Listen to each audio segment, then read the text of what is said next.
On today's episode of Strata in Conversation, I'll be joined by not one, but two guests live in studio.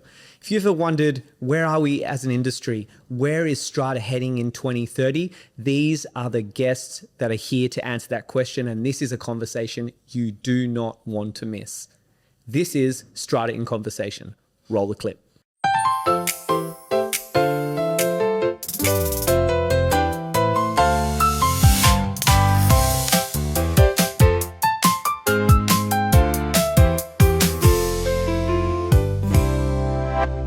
And we are live. And as I said, I'm so excited to welcome both Kim and James for this conversation that we're titling The Strata Market State of Play. Kim, James, what's up? How are you?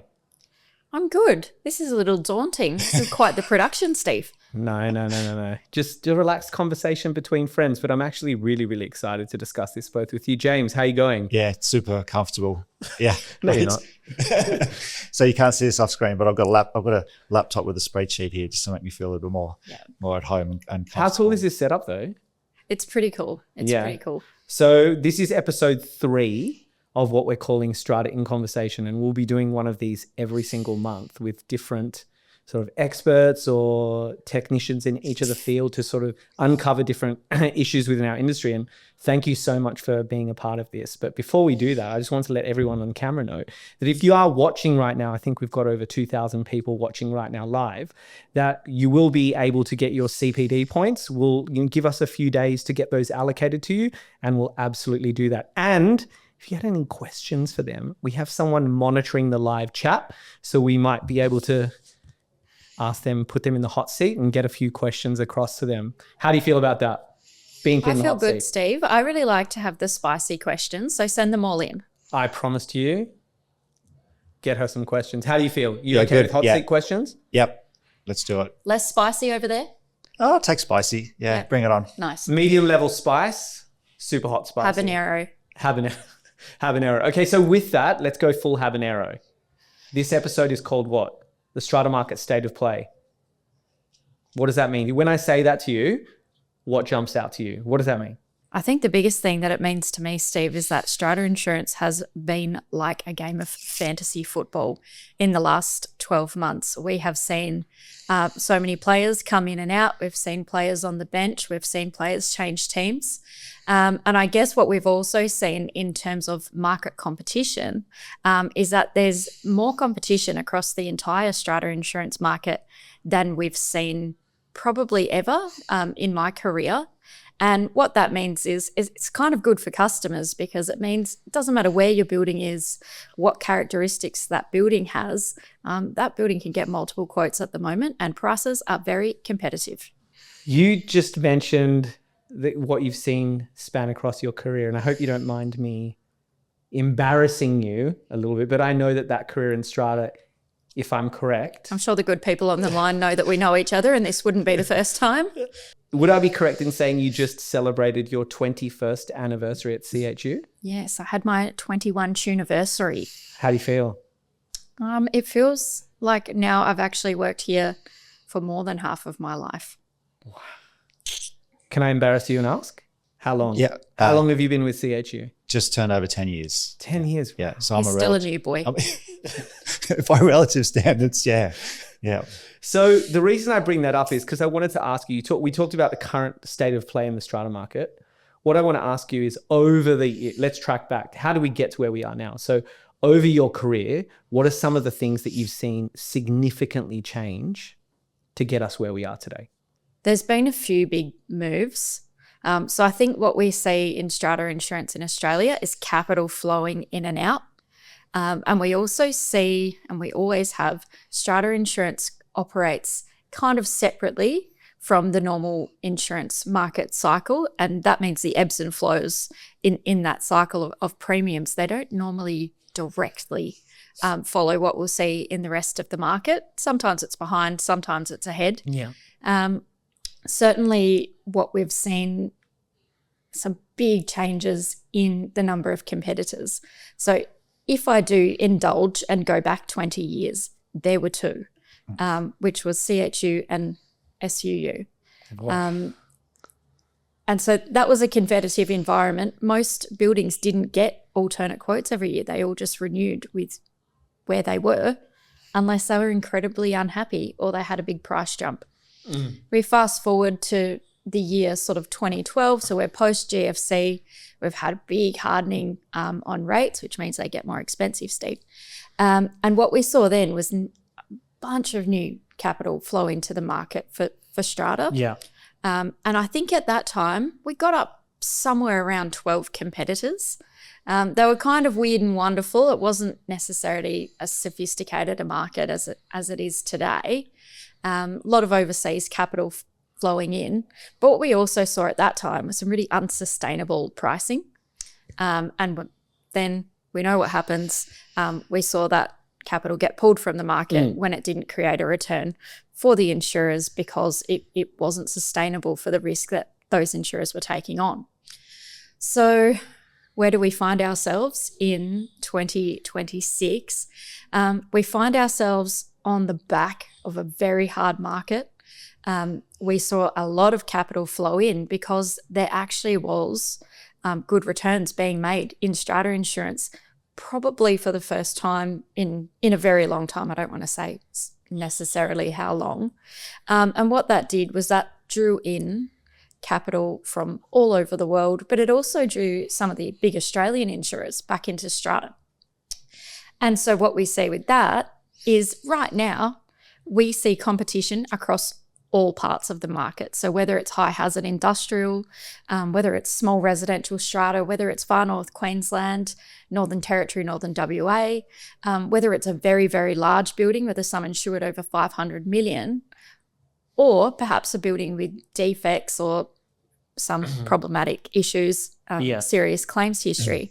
All of those buildings are very insurable at the moment. And what that means, if you can get multiple quotes, there's still a lot of choice there for the customer. Yep. So it does make a tighter environment for us to operate in. But certainly if I was a customer of Strata Insurance at the moment, I'd probably be pretty happy. Super hot competition at the smaller end, isn't it, in particular? Very. Yeah, and in particular New South Wales. So yeah, I guess the smaller buildings tend to be the more price conscious, and that was really where the competition was fierce. Do you think, would you characterise a small building under 10 million or under 25 these days? Yeah, well, it's probably growing, isn't it? But it was certainly very hot and under 10 to start with, for sure. Let's bring you in, James. And you said you like medium spicy. Okay, yeah, go.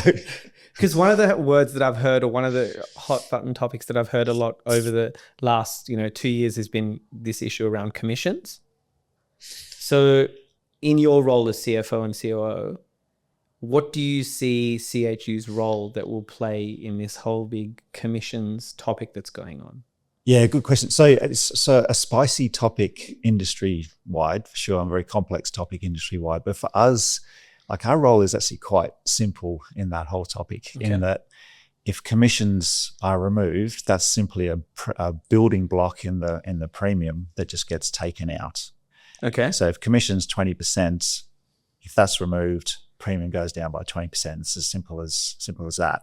And the reason why I can be so confident about that is it's actually not a new thing at all. So something like 37% of our policies are already net rated. It's got a name. It's that common. They're already net rated. And the intermediaries simply click the button that says no commission. Commission comes out. Premium goes down. So if commissions are removed, whether it's voluntarily or by some kind of a ban, it really will be as simple as just ticking that net rated box, and the premium changes.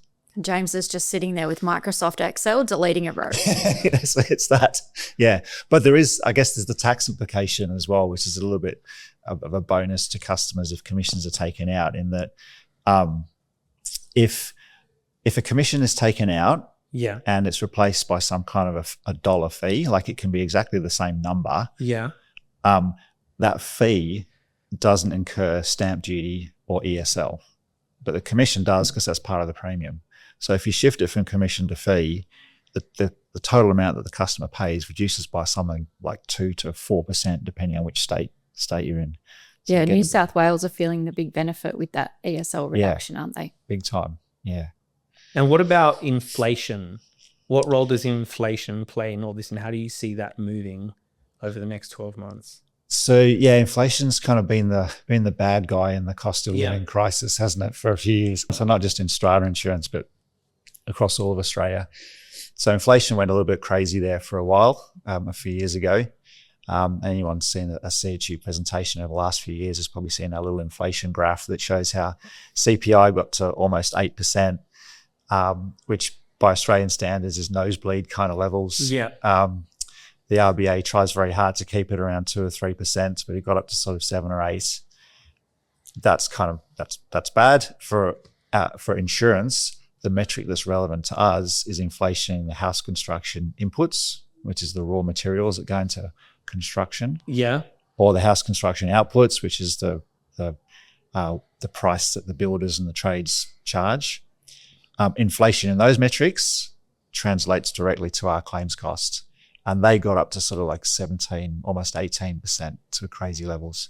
So our customers would have seen some pretty dramatic premium increases simply off the back of that. It's funny that you say that, because in episode 1, we had a talk with Fraser Gow on underinsurance, and he was kind of talking a lot about, that the cost of inflation versus the cost of building costs and materials and how that moves. And one of the graphs he shows was speaking to exactly what you're talking about now. Cool. So that was the bad old days, right? A few years ago. Over the last couple of years, that has really settled down. So the house construction inputs is down to sort of like 1% or something. So again, hopefully our customers have seen that the premium growth has really settled down. But in fact, they've actually kind of come down over the last year or two. And how do you think, Kim, I'll bring you in on this premium inflation. How do you think the premiums will be affected, if at all, by inflation?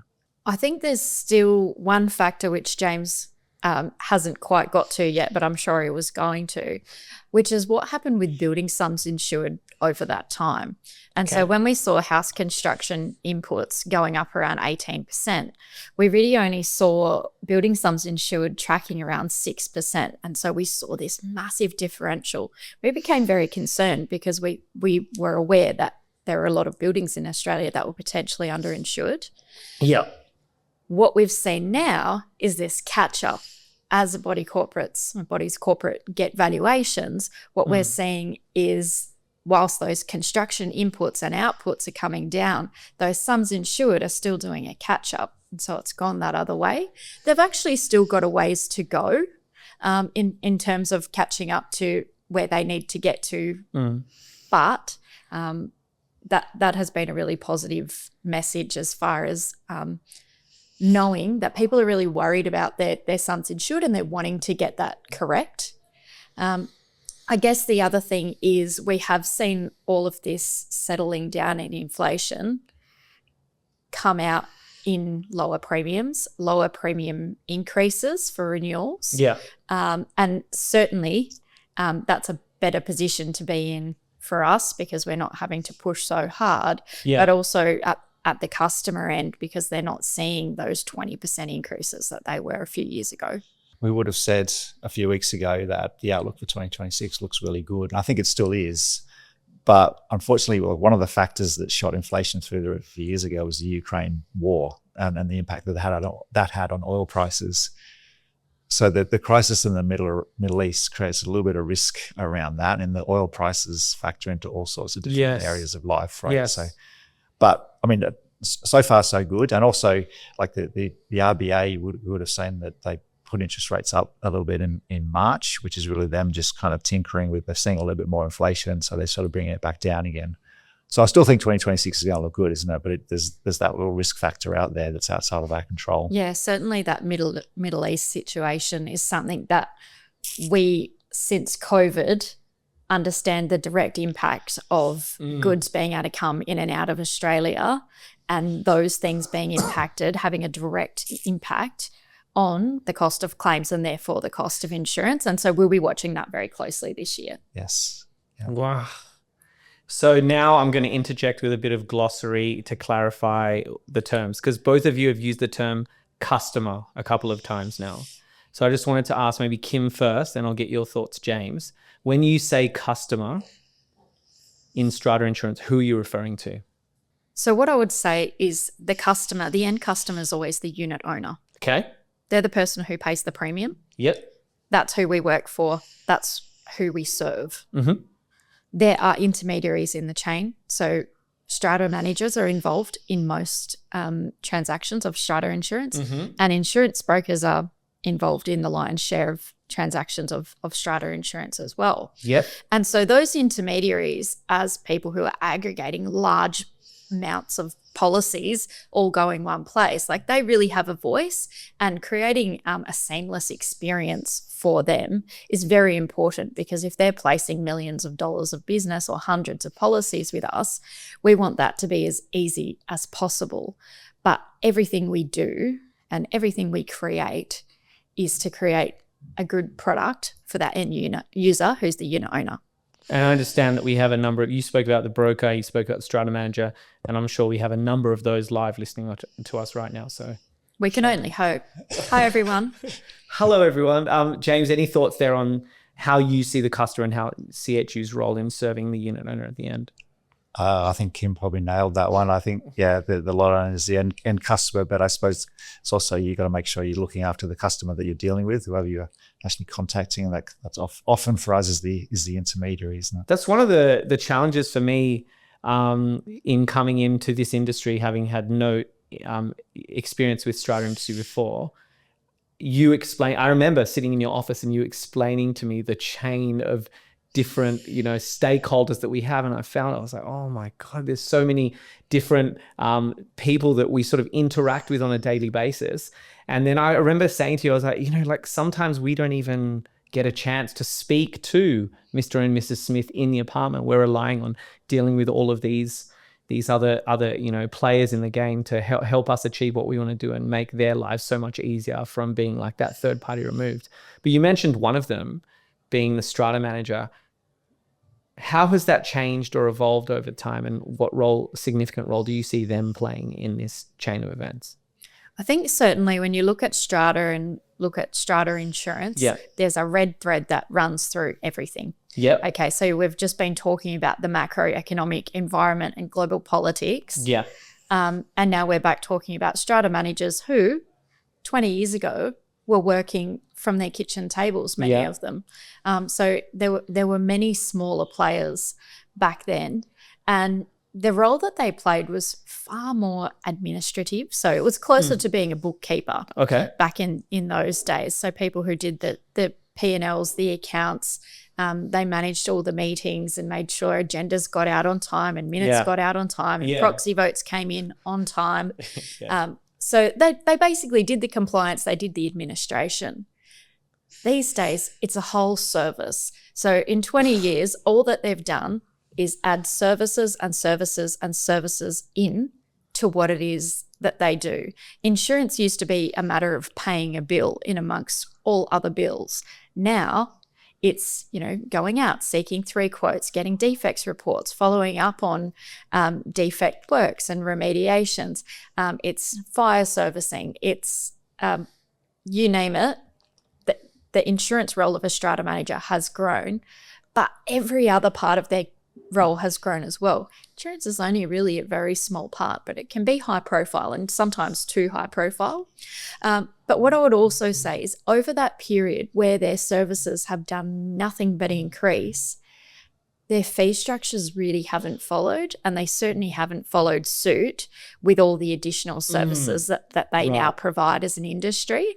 And that's kind of where they've found themselves in some trouble around this commission debate, is because they've been subsidising their management fees, which they've really held quite steady for a really long time, whilst increasing services.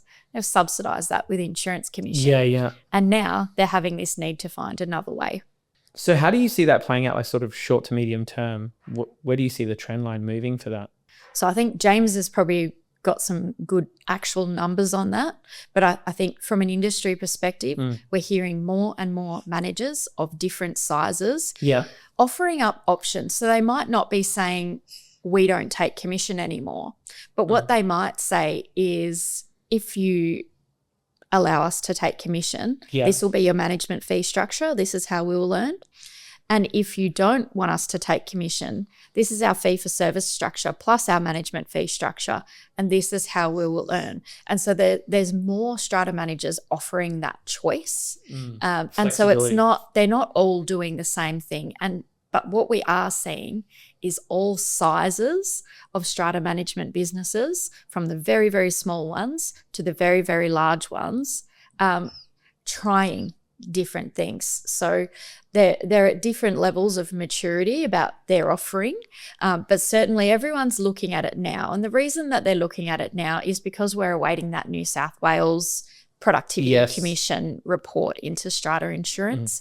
That was handed in a week ago to the minister. We're waiting for that to be published, but certainly the outcome of that report and the recommendations that are within it could materially impact strata managers and their role in the insurance process, the role they're willing to play in the insurance process, and how they can charge for that.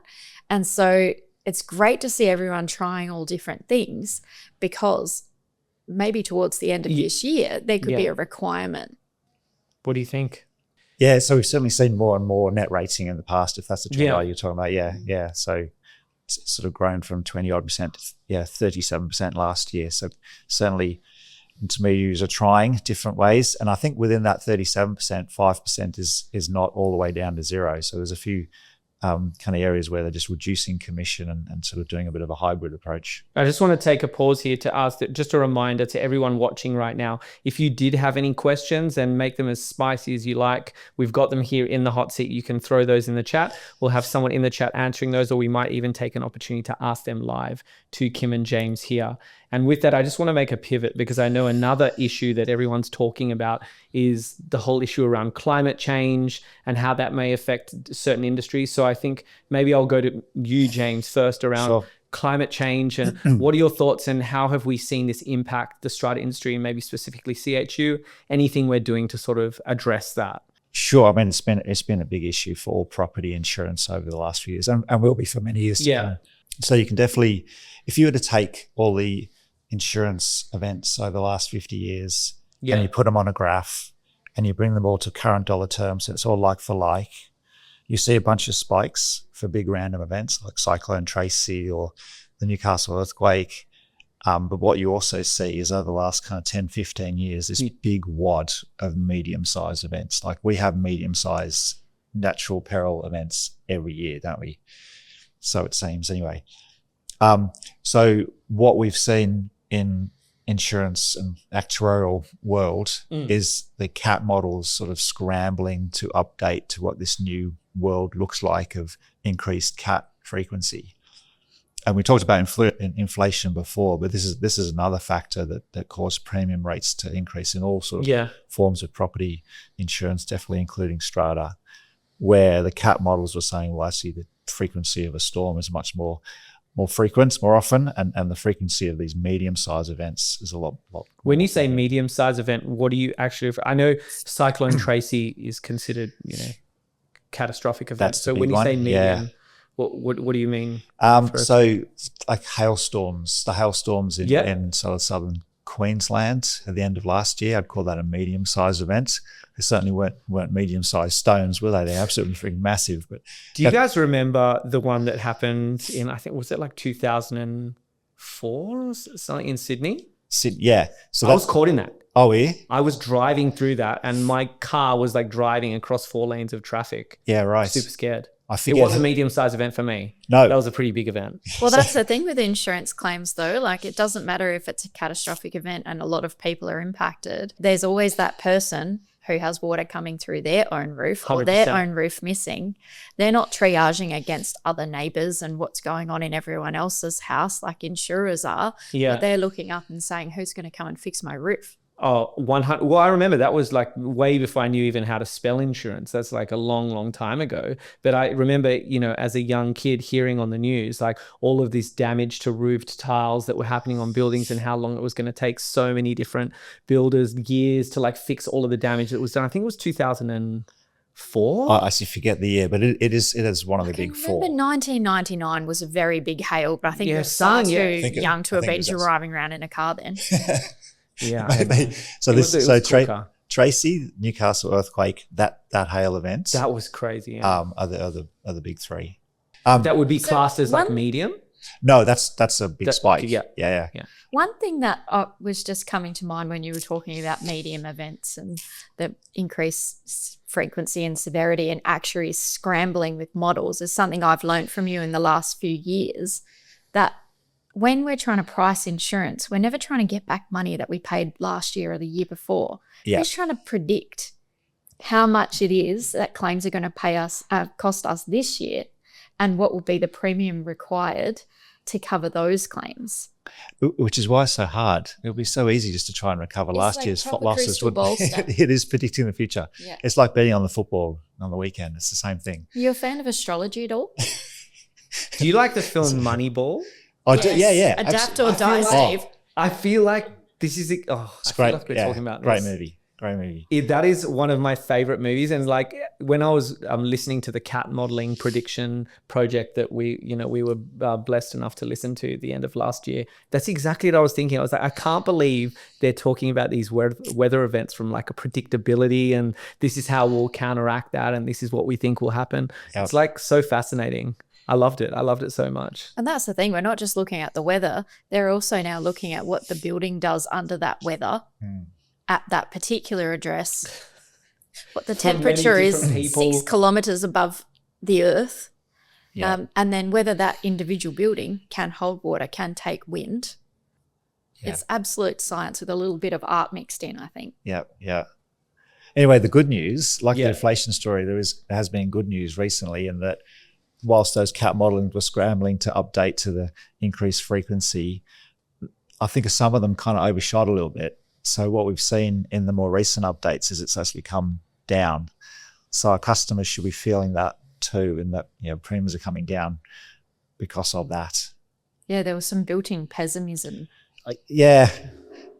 Again, we're trying to predict the future, so it's pretty hard to get it right. So there's bound to be some kind of fluctuations before we get to the nirvana of being able to predict exactly whether a hail event's going to happen next year. It is nice, though, to get it wrong in that direction rather than the other one as an actuary, isn't it, James? Yeah, yes, it's welcome relief. I feel It's like nice not to be sharing bad news.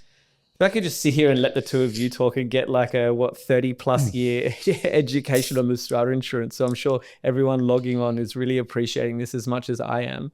I wanted to, and I really loved hearing about the different catastrophe levels and the predictability and stuff that goes into that.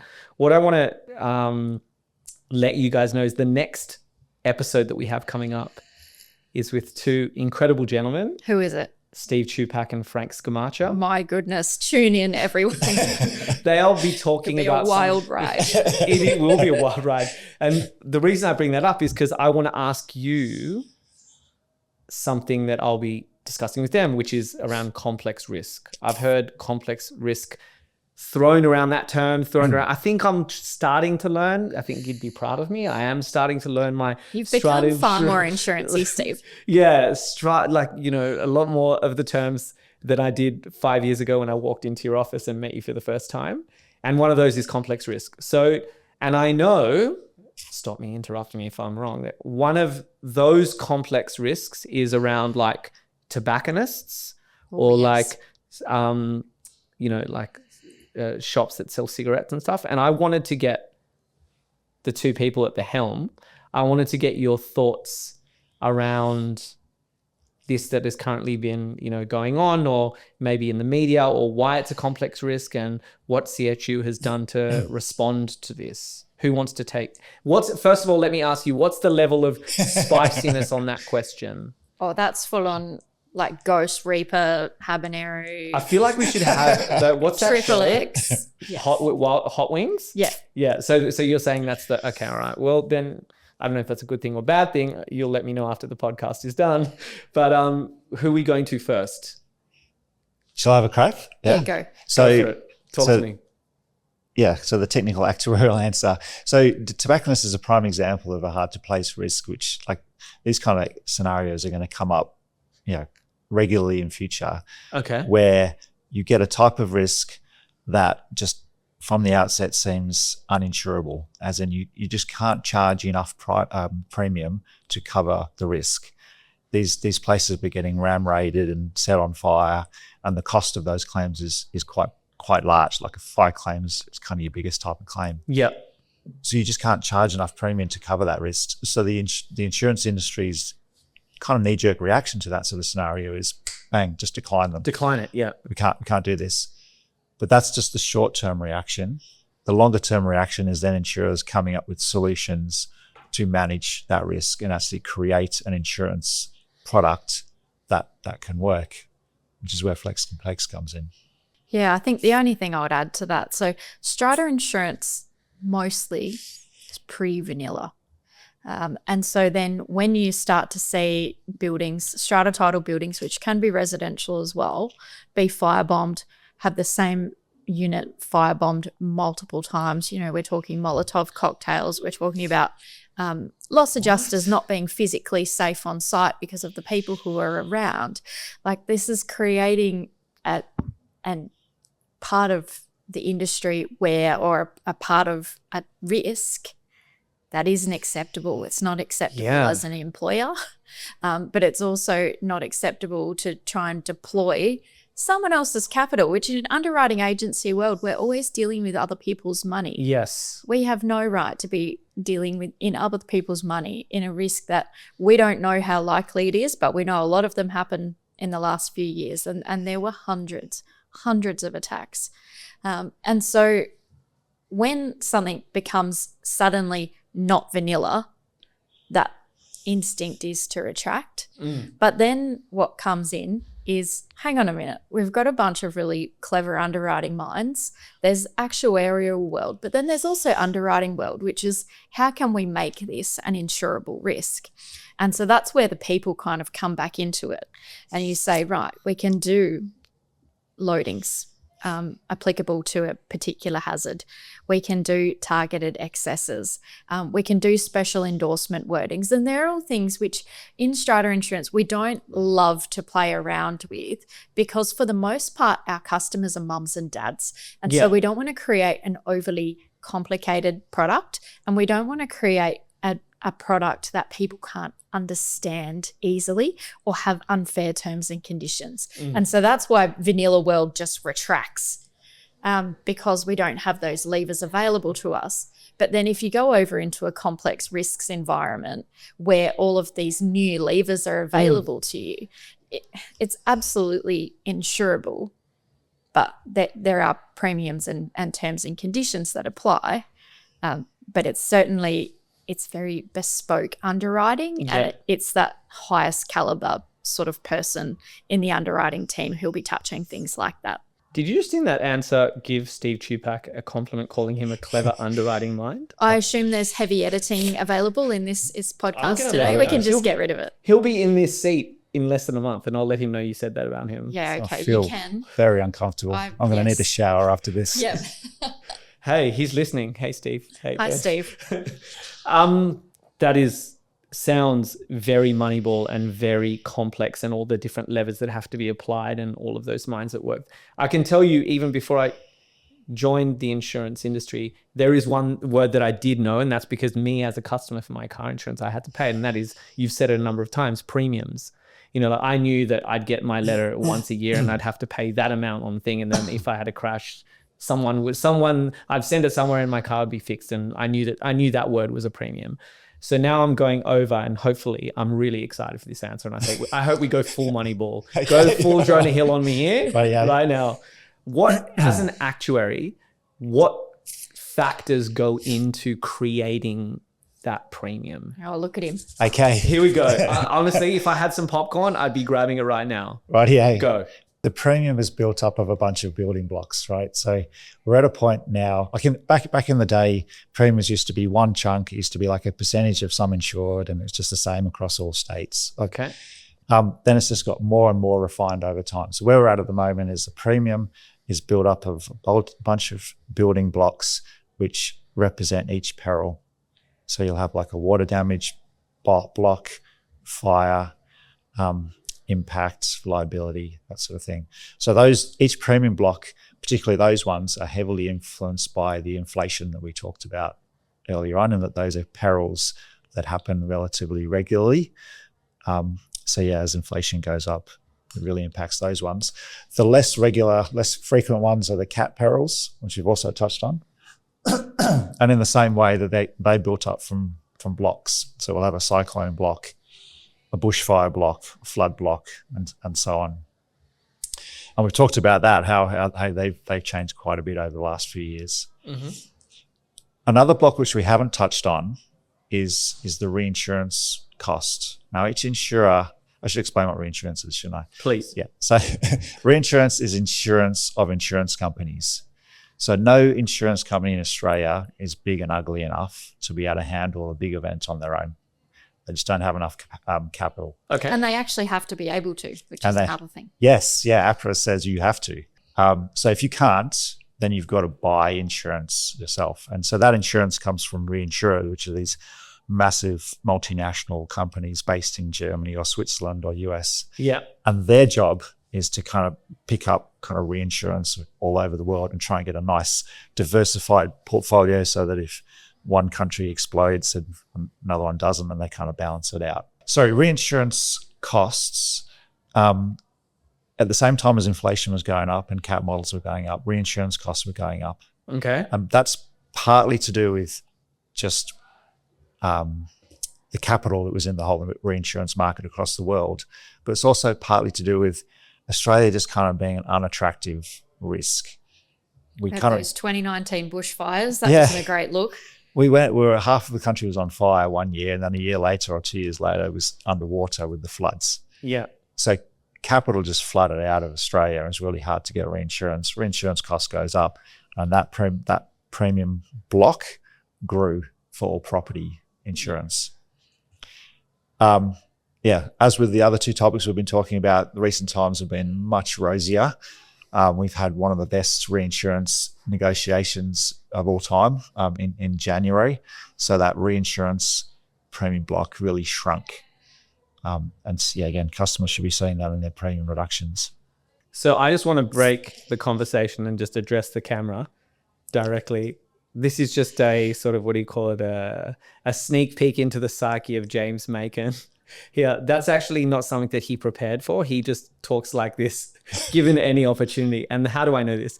So I don't know if you remember this, but a few years ago, we traveled together in Japan, in Okinawa, for the World Cup. We were watching the basketball. We're both basketball fans. I don't ask us to stand up because one of us is massively taller than the other one.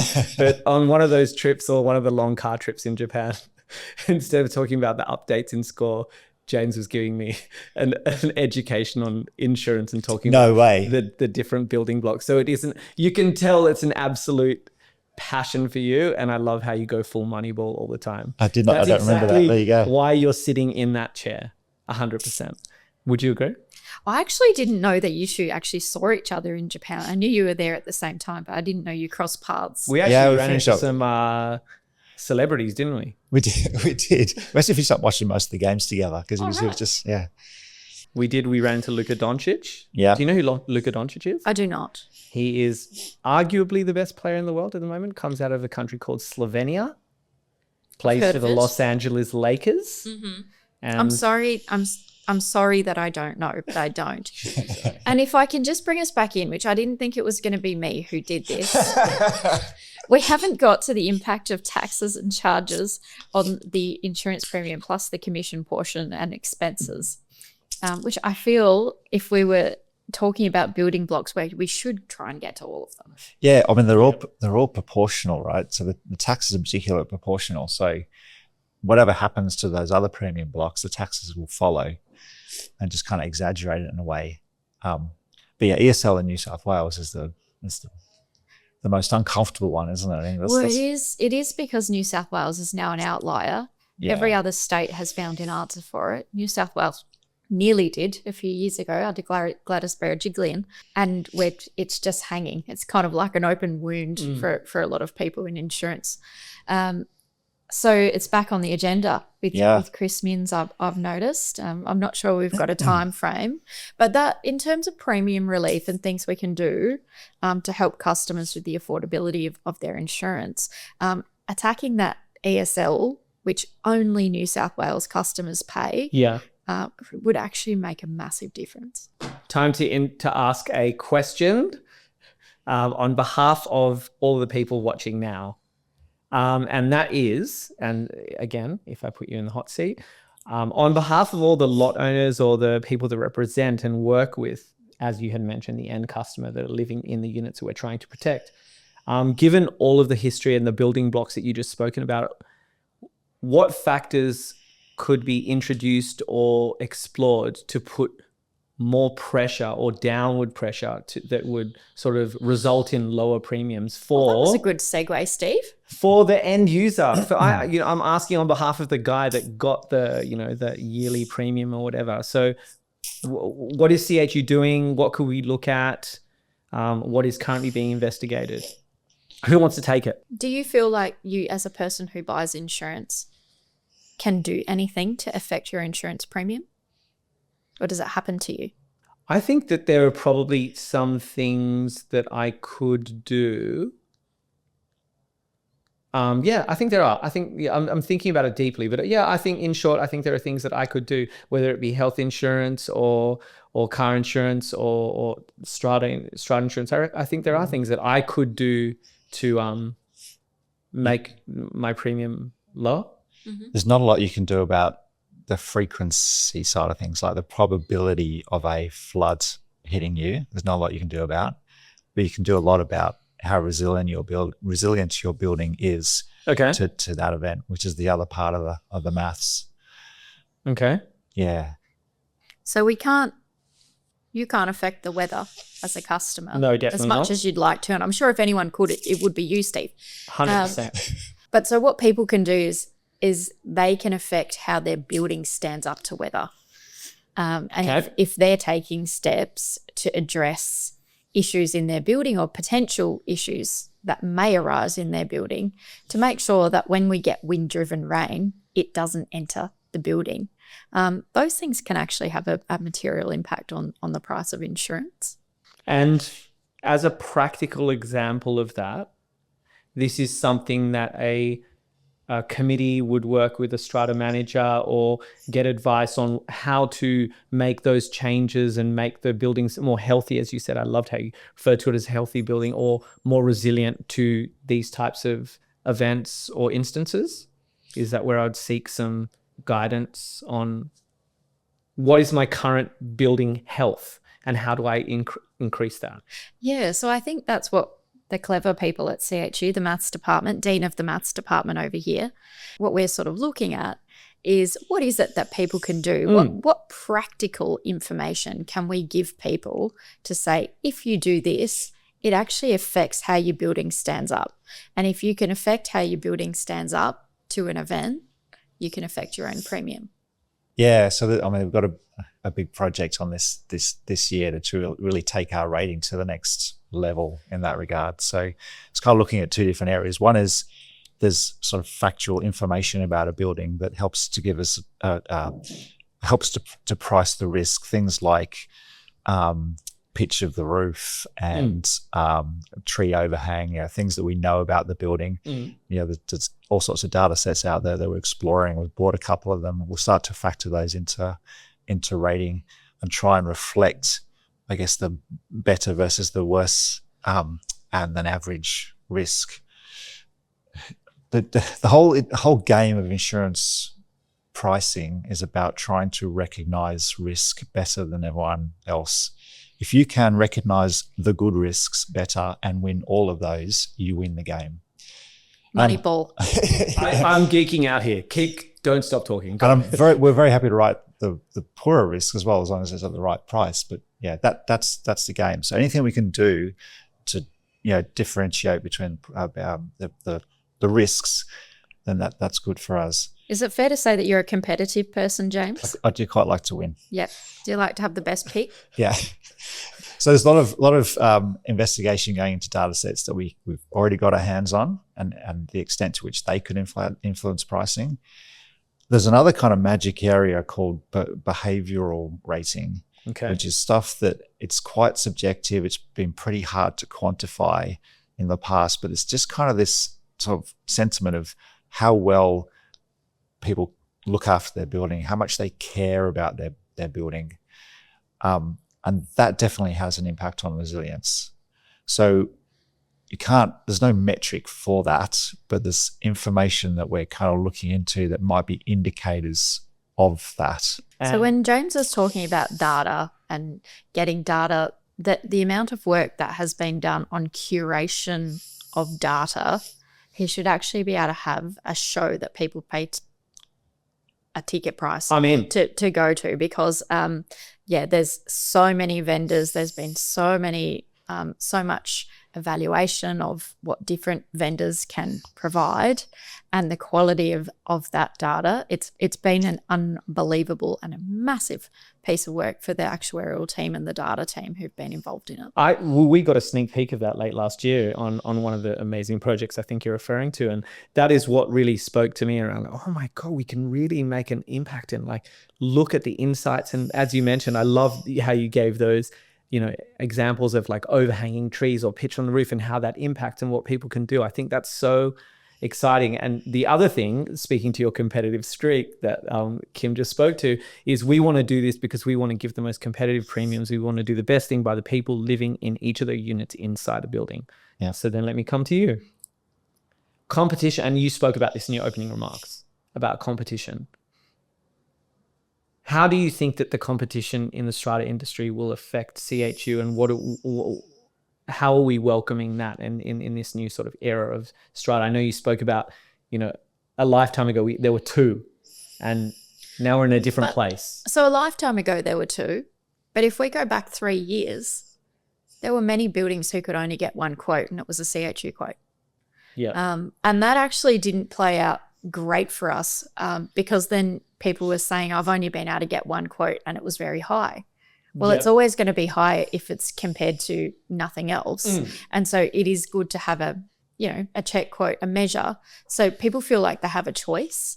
So, I mean, certainly there is as much competition as there's ever been across all sections of the market.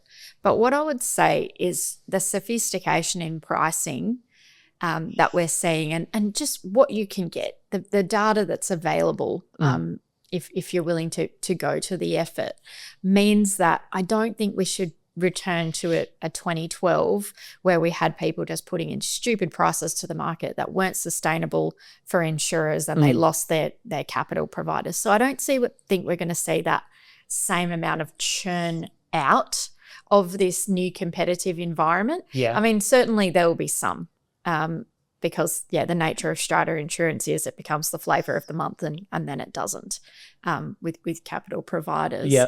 But certainly I think competition in strata is here to stay. And I think what then will flow on from that is this market that kind of matures, and the products will continue to evolve, and there will just be more of something for everyone. How do you feel like the customers, or what sort of gauge do you have at the moment of what the customer, or how the customers are responding to having more competition in the market, ultimately more choice, as you said? I have noticed some different customer behavior. Yeah. That actually, it took me a while to understand what was happening, because my brain told me that wasn't how customers behave in our market. And so what they did, the customers actually changed their behavior, and it took Kimberley Jonsson a little while to work out what they were doing. And so in a nutshell, because we could spend an hour just on this, what we saw is in the past, customers were extremely likely just to trust the recommendation of the person who they had arranging their insurance. So whether that was a strata manager or whether that was an insurance broker, if the broker said there's a slightly higher premium here, but this is a better cover, the customers were extremely likely to take that.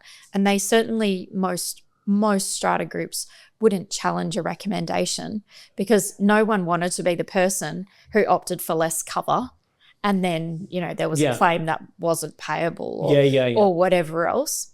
What I have seen change, that was the thing that took me a long time to realise, is that what's happened in the behaviour is customers have taken more of an interest, which we wanted them to do. So we were talking, this time last year, the year before that, about unit owner apathy. We're saying this is the biggest problem that we have in strata. Well, now what we've got is we actually have these unit owners taking an interest. And when they take an interest, they start to have an opinion. And so then we're seeing insurance brokers or strata managers make recommendations that probably look quite similar to the types of recommendations that they made in the past. Yeah. And the customer's saying, no, I'm going to make my own choice. And so we're actually going to go over here. And so some of the behavior that we've seen that for me was quite surprising is that a customer has been more willing at the unit owner level to actually take a lower tier of cover or a higher excess structure than what would be considered the market standard.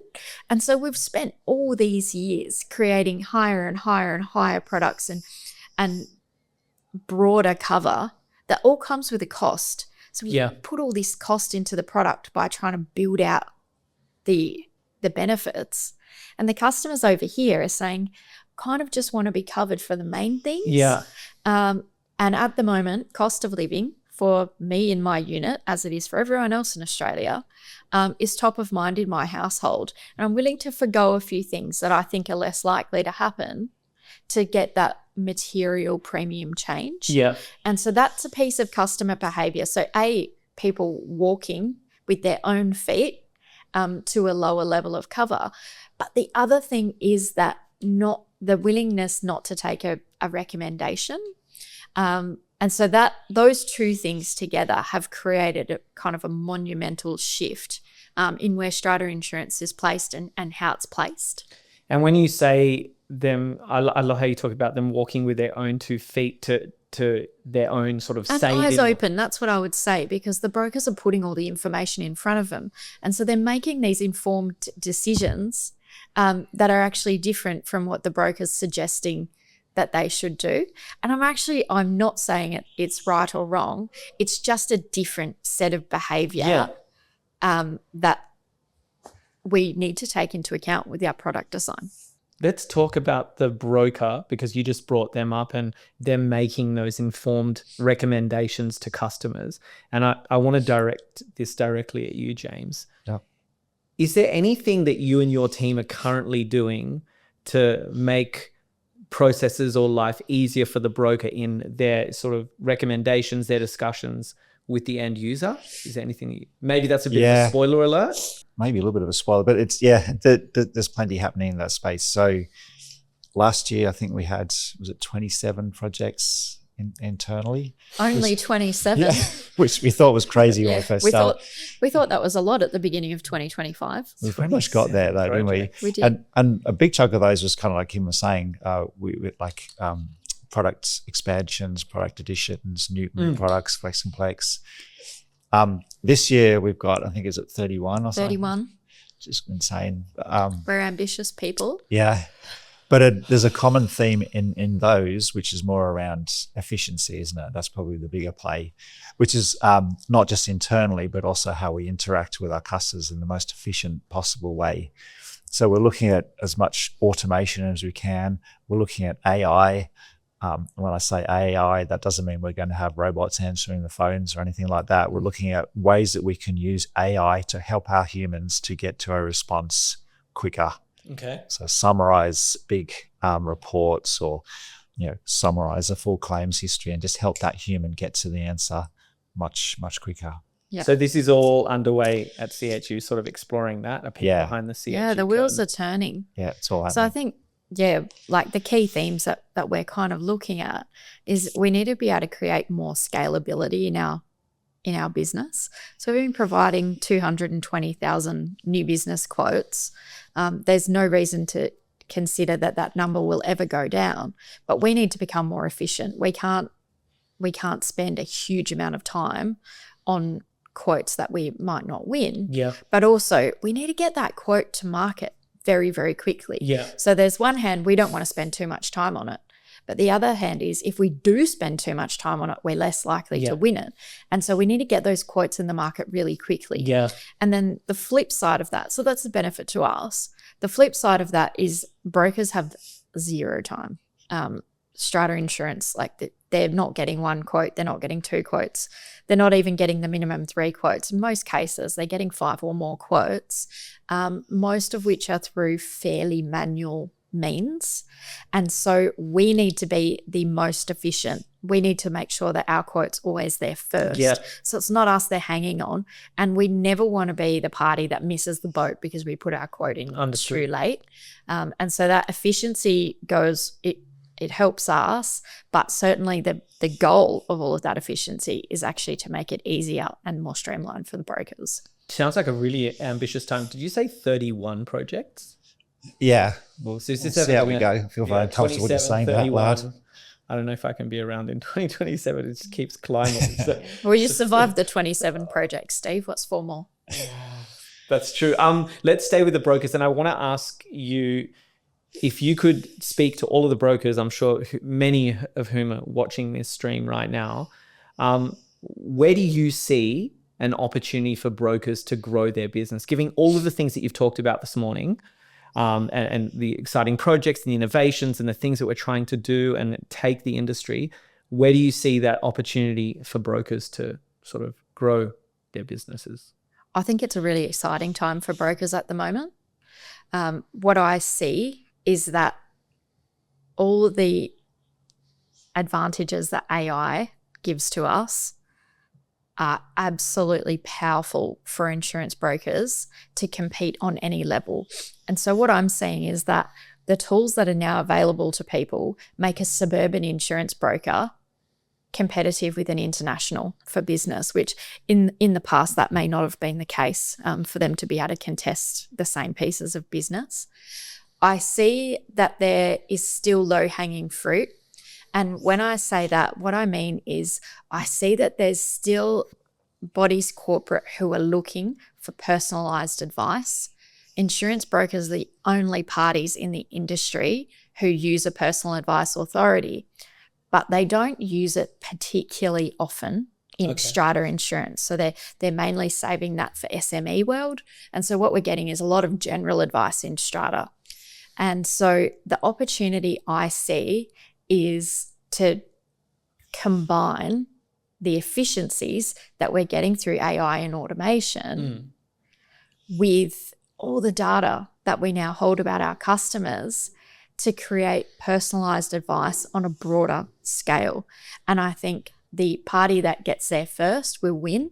And I also think it's anybody's game. So I don't think if you're the biggest today, it could still be you, but it doesn't have to be you. It could be someone else. It could be someone we haven't even heard of yet. And that for me is really exciting. That lights my brain up like a Christmas tree when I think of things like that. It is. And it's particularly relevant now that the products are so less homogenous, isn't it? Like back in the day, the product used to be the same, so the choice wasn't that great. But now all the competitors are producing different things. The broker has a massive role to play in explaining to the customer what that really means, what you're actually buying. Yeah, and it's bringing back in those concepts of like a needs analysis. So we don't really do a needs analysis or a statement of advice in Strata insurance ever. But those sorts of things could come back in, not as a compliance requirement, but as something that we can do for our customers to say, here's all the things we've taken into account about you, and here's what you've told us that you want out of your insurance. Here's what your insurance goals are. So we can bring in some of those more general insurance terms into Strata and concepts into Strata that have kind of been reserved for SME world or corporate world.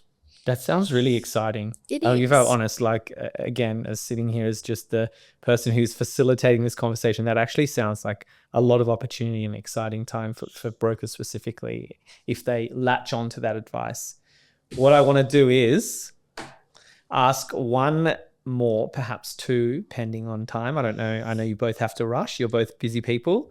And I'll allow this question to go to either of you. Are you ready? We're going to fight over the answer. The spicy meter might go up. Okay.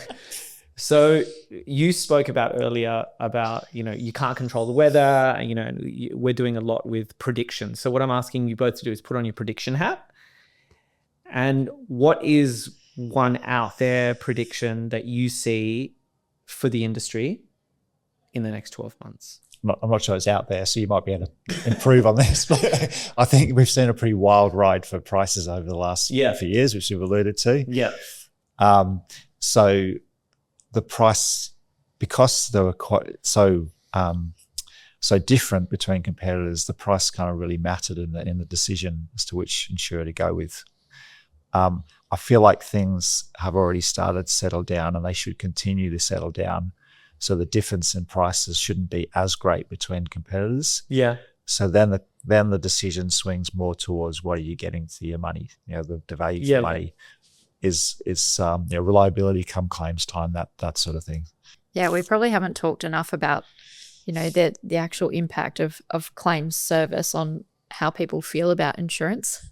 That's probably another webinar. I bet you've got one coming up later in the year. We absolutely do. One of my crystal ball thing Yeah. is I think we're going to go backwards 5 years, and we're going to be where we were when that shift to broker started. We saw 30% of the policies changed hands within the year. So out of all the strata insurance that CHU did over a few years, 30% of those policies were changing intermediaries every year. Yep. So 1 in 3 moved the intermediary, whether it was a strata manager, whether it was a broker. Yep.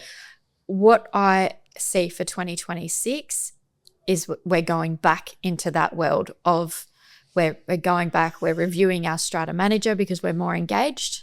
Owners are more interested, so they're reviewing their strata manager arrangements.